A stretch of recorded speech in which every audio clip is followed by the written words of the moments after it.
সূরা ফাতিহা দিয়ে তিনবার সূরা ইখলাস পড়ি আমরা। আউযু বিল্লাহি মিনাশ শাইতানির রাজিম। আল্লাহু আহাদ, আল্লাহুস সামাদ, লাম ইয়ালিদ ওয়া লাম ইউলাদ ওয়া লাম ইয়াকুল লাহু কুফুয়ান আহাদ। বিসমিল্লাহ ফিদ দুনিয়া হাসানাতাও ওয়া ফিল আখিরাতি হাসানাতাও ওয়া কিনা আযাব। সেই তৌফিক দিলেন দেশ নায়ক তারেক রহমান, ইয়া আল্লাহ দেশের মধ্যে পত্তবা দেন ইয়া আল্লাহ। বিশেষ করে আমরা যারা আমিন আমিন বলছি, আমাদের পিতামাতা, দাদা দাদি, নানা নানি, আল্লাহু হাক্কুন আলাইনা ওয়া লিজামিল মুমিনিনা ওয়াল মুমিনাত ইন্নাকা আলা কুল্লি। বৈঠকের মধ্যে বসে সূরা ফাতিহা, সূরা ইখলাস তেলাওয়াত করার পর রহমতের আশা নিয়ে হাত তুলছি। ইয়াকে আল্লাহ সুস্থতা ইয়া আল্লাহ আপনি ফিরিয়ে দিয়েন।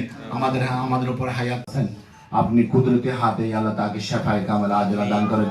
ইয়া আল্লাহ আমাদের দেশের মধ্যে আছেন, উনি যদি ইয়া আল্লাহ চাইতেন বিদেশের মাটির মধ্যে চলে যেতে পারতেন। তার জন্য ইয়া আল্লাহ আজকের আয়োজন করা হয়েছে। ইয়া আল্লাহ সাবেক প্রধানমন্ত্রী ইয়া আল্লাহ আমাদের উপর বেগম খালেদা জিয়ার ইয়া আল্লাহ হায়াতকে দীর্ঘায়ু করে দেন।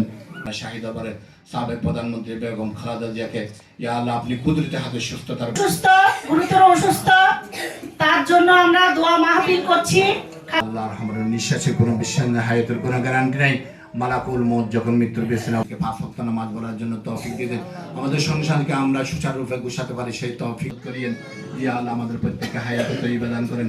ইয়া আল্লাহ আমরা আবার প্রার্থনা করতেছি।